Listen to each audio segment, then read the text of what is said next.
Hey everybody, HomeSliceHenry here, and in today's video we're taking a look at some very fun battles from the Master League where a trainer brings a very spicy Pokemon that just so happens to be one of the hardest counters to Dialga in the entire game. These battles were submitted to the channel by a member of the community, Emmy, so many thanks for the battle submission. Now, Emmy is bringing level 50 Cobalion to the Master League. Due to its steel and fighting typing, it's a complete wall to the standard moveset of Dialga, and can also be quite a nuisance for Kyurem White. So without further ado, let's hop into the matches, and Cobalion actually finds its target in game number 1 as it's staring down at Dialga. And the Dialga is not switching out either, so it looks like the unique typing of Cobalion is proving to be a core breaker to the opponent's team. They probably have something like a Kyurem in the back, and that's the reason why they can't switch out, because they would be taking massive super effective damage even if they did. Dialga already forced to go down a shield. Nice overfarm there by the Dialga, and the threat of a Roar of Time is going to grab a shield, and the opponent is going to full send. This will allow Cobalion to overfarm quite a bit. This Cobalion, they mentioned in the notes, they have powered up to level 49, so they almost have it fully maxed out. Now in comes Landorus. We see a pivot out into Kyurem Black, and there we see why they couldn't switch out. They had the Ice Fang Kyurem White in the back, and Kyurem White, obviously if it lands a Fusion Flare, is going to do great. We do see a Freeze Shot connect, and that is massive damage onto the opponent. Opponent is going to be baiting here with a Fusion Flare, but they are now going to get farmed down. And the opposing Landorus is going to have to put in so much work. Building up to the Freeze Shot, going to bait with the Fusion Bolt. Fusion Bolt into the Landorus is going to be shielded. Landorus will have to fire off a charge attack, but the perfect prediction from Emmy, able to save the Kyurem Black, make it a catch of a Stone Edge onto that Cobalion. Very nicely done. Now Cobalion will get to fire off Iron Head. Iron Head is going to do a little bit of chip damage, and that honestly might be pretty close to Fusion Bolt range. I know Fusion Bolt is single resisted, but Kyurem Black has an insane attack stat. So in comes Kyurem Black, getting to fire off the Fusion Bolt. It's resisted. It's still enough to KO the Landorus and secure the game 1 win. Moving to game number 2, Cobalion into Rhyperior. Rhyperior, of course, can hit back for massive super effective damage with the Mud Slaps. We're going to see a nice catch by the opponent as they're able to catch Sacred Sword onto Tapu Lele. Unfortunately for Tapu Lele, it's about to be met with Kyurem Black, and Kyurem Black just has such a dominating matchup here. Kyurem Black able to outpace in this matchup, fire off a Fusion Bolt before the Lele is even able to reach a Nature's Madness. Tapu Lele is going to shield to get to this Nature's Madness, but Kyurem Black can just shield itself, and look at this farm down. They can't even get the Psyshock. There's a Freeze Shock loaded. Back in comes Rhyperior. They only switched out with 30 energy, so they don't have enough for a move. They're forced to burn a shield. Freeze Shock does get the attack drop as well. They're not able to farm down. They're forced to fire off energy, and things are looking really tough for the opponent. In comes Cobalion. Cobalion going for the Sacred Sword. There's another catch. This time it's onto a Palkia, though. Sacred Sword landing on Palkia, definitely not the worst thing in the world. Does provide a little bit of chip damage. And now in comes Rhyperior. Rhyperior looking to overfarm quite a bit. Palkia firing off this Aqua Tail, and this is going to guarantee the final shield from the Rhyperior. Rhyperior looking to exit with a ton of energy. Even though Breaking Swipe's not going to do a lot to Rhyperior, all chip damage will be helpful, and also there's a 50-50 chance at lowering the opponent's attack. Opponent's Rhyperior is going to hit the field, Breaking Swipe is going to connect, gets the attack drop. That attack drop very, very helpful as there's no farm down for the opponent. They're forced to fire off a move. They're running Surf. Now the question is, can Surf knock out here? If their attack wasn't lowered, I think there's a real chance, but with the -1 attack, Surf's just not going to KO. Cobalion able to hang on. So the opponent making some fancy catches throughout the course of this game, trying to dance around the Cobalion lead, but Cobalion is able to take the win, and we do see all of those win battle rewards claiming at the bottom of the screen. Tough lead, Cobalion into Mewtwo. We see a safe switch into Rhyperior. Mewtwo staying in this matchup here. Mewtwo farming up a lot of energy, and they will throw on pretty nice timing here. Rhyperior is going to commit the shield as the Side Strike does come through. Rhyperior trying to throw one and the move, but the Mewtwo, so much residual, able to make it to a second Side Strike, and already the opponent has gotten amazing value out of this Mewtwo. No baits here from the Rhyperior, going for the Rock Wrecker, even with a little bit of an undercharge, that's still going to KO. In comes Dawn Wings. I honestly do like the bait here from the Rhyperior. If you can get a debuff, maybe you can make it to another move. We do see the Breaking Swipe there. We do see a debuff, and Rhyperior able to make the last second Rock Wrecker, barely hanging on. The Rock Wrecker is shielded, and that was all set up by that debuff.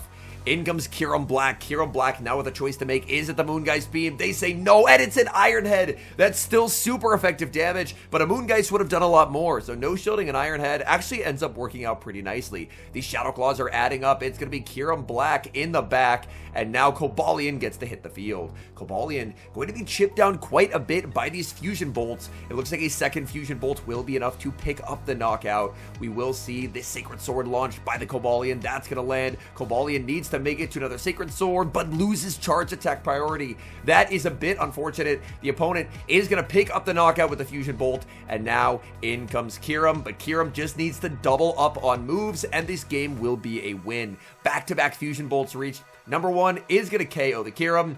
In comes the Dawnwing's Necrozma. Dawnwing's always a terrifying Pokemon to see, but thanks to that pivotal decision to bait with the Breaking Swipe to fish for a debuff and make him the Rock Wrecker, this game will be a win.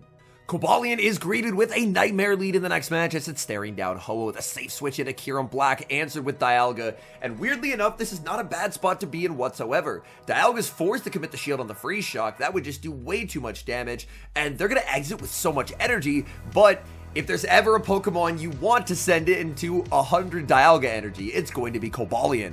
Opponent is going to go for the Roar of Time. Cobalion doesn't even take 50% from that. Cobalion farming up, and Cobalion now going to be hit with another move from Dialga. Dialga is going for the Iron Head. It will not knock out. Back-to-back Sacred Swords are reached, and you just have to hope that Rhyperior up a shield can sweep whatever's in back.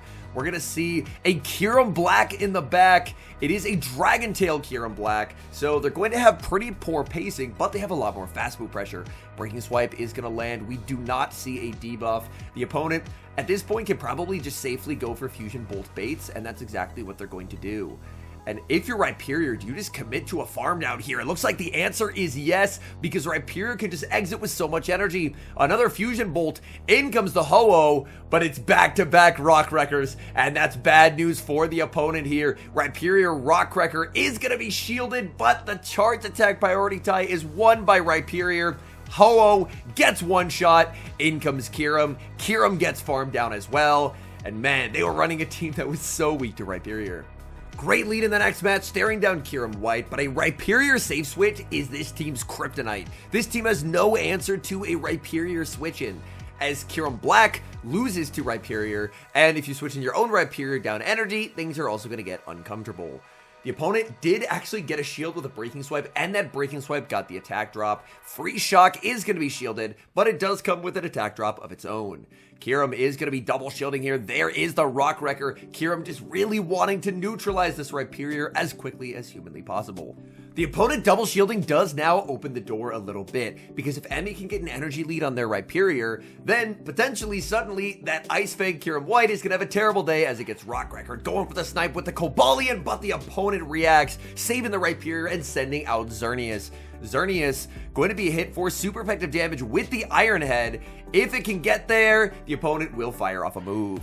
Does close combat knock out here? They're actually going to go for a neutral Moonblast instead, not wanting to lower their own defense. But this Iron Head will still do some pretty solid damage. Iron Head into the Xerneas is going to land, making it to Iron Head number 2, but the opponent is able to deny that energy by throwing on charge attack priority. Close combat is going to lower its defense. Now in comes Rhyperior. Rhyperior gets a farm down, and this is the situation we were talking about. Kyurem White, so deadly. There's the turn wait. The opponent trying to catch the Rock Wrecker, but they're unsuccessful. Breaking Swipe does not get a debuff. They make one final move. Will this actually get the debuff here? It will not knock out. The Breaking Swipe does get the debuff. There's so much energy available on this Rhyperior. Rhyperior fires out the debuffed Rock Wrecker. That's still pretty significant damage. The Breaking Swipe loaded as well. So Rhyperior energy ends up being the win con here. And that was a very well played endgame. We move to the next match. Cobalion is going to be staring down a Keldeo. I believe that pop-up said that the Pokemon Go app is not responding, so not off to a great start. Keldeo, Poison Jab, heavily resisted, but Sacred Sword will hit for super effective damage, and the pacing for Keldeo is pretty good.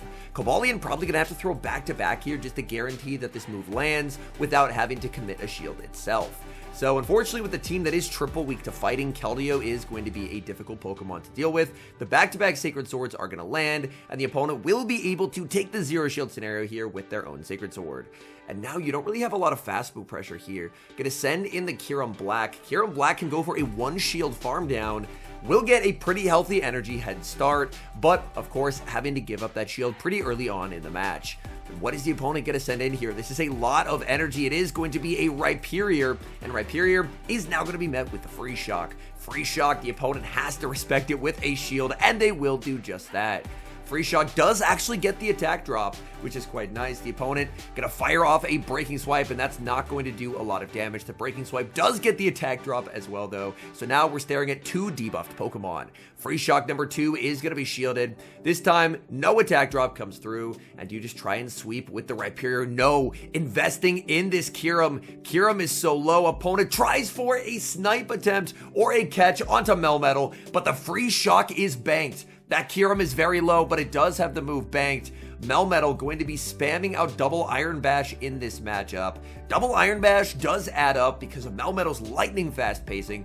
Rhyperior now going to fire off the Rock Wrecker. This is resisted, but it's a great move. Rock Wrecker into the Melmetal, gets it low. Melmetal able to hang on. Now the question here will be, will the opponent stay in? Will they try and snipe down here? They switch, and there's the prediction. In comes Rhyperior, immediately met with a Free Shock. Down goes Rhyperior. Melmetal gets Shadow Claw down. That's as close of an endgame as you can get, and it's going to be a win. We see an absolute nightmare lead in the next match. This game's probably just going to be a loss as this team is AVA weak to Landorus, switching in the 1 counter of Kyurem Black, answered by a Dialga, and this is going to be so tough. Free Shock is going to be shielded. Dialga going to look for the full farm down. They were slow on the switch though, and that lets Kyurem get to another Free Shock. A misplay by the opponent. They were slow on the swap, and they lose an entire Dialga. Oh my, that is so unfortunate for the opponent. They are going to get a healthy farm down here with the Landorus. In comes Rhyperior, and Rhyperior at a shield advantage honestly may not be in the worst spot ever. Sandsear Storm is going to be shielded. Rhyperior now debuffed, but even debuffed, Rock Wrecker will still apply quite a bit of pressure. So Rhyperior gets to fire off the Rock Wrecker. That's going to be shielded by the opponent. Now we see the switch into Cobalion, and Cobalion is going to look to no shield. So Rhyperior is still very healthy in the back. Cobalion going to try and make it to the Iron Head. Unfortunately, unable to get there. Just fully sacrificing the Cobalion, and now it's going to be up to Rhyperior, but the Rhyperior is just energy dry. In comes Palkia, and if you can go for a Rock Wrecker and a farm down, this actually feels like it might be doable. Palkia, Aqua Tail is going to grab the shield. Looks like they did throw on alignment here, because if Rhyperior can just land a Rock Wrecker, then this game can be a win. The Rock Wrecker lands, getting the farm down, exiting with a Rock Wrecker number 2, and this is a win. It shouldn't have ever been a win, but the opponent's slow swap, letting the Kyurem Black get to a second Free Shock, somehow allowed this team that's AVA weak to Landorus to escape with a win. But oh, that's such an unfortunate simul swap in the next game. Safe switching out of the Palkia lead into Rhyperior, but the opponent was safe switching into Landorus. And this is really tough. This team was able to escape a Landorus in the last game, but I don't think they're going to be able to escape it in this one. We're going to see a last second Breaking Swipe be reached, but if the opponent's counting, they know this is just a Breaking Swipe, and they are. They do get debuffed, but now it honestly just gives less farm, which is a bit better for the opponent. In comes Cobalion. Cobalion is going to actually get a double kick through there. Looks like the opponent did wait to make sure there wasn't any kind of a catch, or they waited to just see what was brought in. And now Kyurem Black will get a 1 Shadow Claw head start in the back. That is a Shadow Mud Slap Mamoswine. Oh my goodness, the opponent bringing out the spice here. Mud Slap Mamoswine. Now they're going to switch into Palkia. Kyurem Black approaching 100 energy, going to bait with the Fusion Bolt. Fusion Bolt does grab the shield from the Palkia. Kyurem now going to go for a second bait here, hoping the opponent is going to respect it with their final shield. They actually no shield. In comes Cobalion, and that is really unfortunate. The opponent deciding to let that go. Cobalion looking to farm up, but another Aqua Tail is reached by the Palkia, and I just think this is going to be too much to come back from. Cobalion does have back-to-back moves. We will see an undercharge here by the Cobalion go with the Sacred Sword. It does still knock out. In comes the Mamoswine, and Mamoswine's just going to be able to Mud Slap down. They shield up the Sacred Sword, no ability to switch out, and they are going to get a full farm down. Big props to the opponent for the Shadow Mamoswine Spice. Okay, we move into the final match, and it's another Ho-Oh lead, not what Cobalion's hoping to see. The safe switch into Kyurem Black. Opponent not switching out this time. Instead, they're going to farm up a ton of energy. They're trying to get to the Sacred Fire, but before they can, Fusion Bolt is ready and will immediately grab a shield. Opponent farms to 100 energy. They are at the Sacred Fire, and they're one off of a Brave Bird. After that, we're now going to see the switch to Dialga. Oh, it's actually not Dialga Origin. It is the OG Dialga. Dialga met with a Freeze Shock. That's some pretty significant damage. Trying to switch out, but the switch timer is not available. In comes Cobalion. Cobalion will be very happy to absorb this damage and commit to a farm down. Could also send in Rhyperior here just to get a head start, and that's exactly what Rhyperior is going to do. So Rhyperior now up one Mud Slap. Opponent sends in Ho-Oh, which is a bit of an interesting decision here. Do they have Solar Beam? Emmy says no, and they do not. It is going to be the Sacred Fire. So it looks like with a Xerneas in the back, they were just fishing for a debuff. Xerneas add enough for a Moonblast here. We are going to see a shield. They kind of can't afford to go for the close combat because Rhyperior does have the back-to-back moves loaded. So if you close combat, then a Rock Wrecker is definitely going to knock out. The Rock Wrecker is going to land. Rhyperior switching into Cobalion. Opponent able to hold on to the energy, and they will fire off their charge attack last second. It is going to be the close combat, but that just gives more farm to the Rhyperior. In comes Ho-Oh, and energy management. Rhyperior so good at bailing out Cobalion when there's a matchup where Cobalion doesn't have any play. Into a Ho-Oh Xerneas core, Cobalion was dead weight, but Rhyperior shows why it's one of the kings of the Master League as it's able to sweep that game. All in all, I think that Cobalion, its typing is incredibly cool in the current Master League. The fact that a Pokemon that only gets to 3400 combat power can have play with this typing makes me so incredibly excited for Crowned Form Zamazenta. As base form Zamazenta, of course, is a pure fighting type, but the Crown form adds a steel subtyping. So we'll see a Pokemon that has a real stat product with this typing. And that, I think, is going to be an absolute force to be reckoned with. It's obviously heavily going to depend on what moveset it releases with. But if we're seeing a Cobalion get wins in like an anti-meta Spice Roll, and it's mainly in that anti-meta Spice Roll instead of a meta roll just due to the huge stat product difference between it and most of the Master League, a Pokemon that's fighting steel that has real stats, I think could be an absolute menace. So I'm incredibly excited for Zamazenta Crown form. In the meantime, before it releases, Cobalion has a really nice niche, and its unique typing can break a lot of teams. But once Zamazenta Crown form is released, teams are going to have to keep this typing in mind, because Zamazenta Crown form looks absolutely terrifying. Anyways, thank you guys so much for watching. If you're enjoying the content, make sure to leave a like and subscribe to the channel if you haven't. And a special thank you as always to our channel members here on YouTube. The support you guys provide is genuinely so appreciated. So thank you guys oh so very much. And until next time, I've been HomeSliceHenry.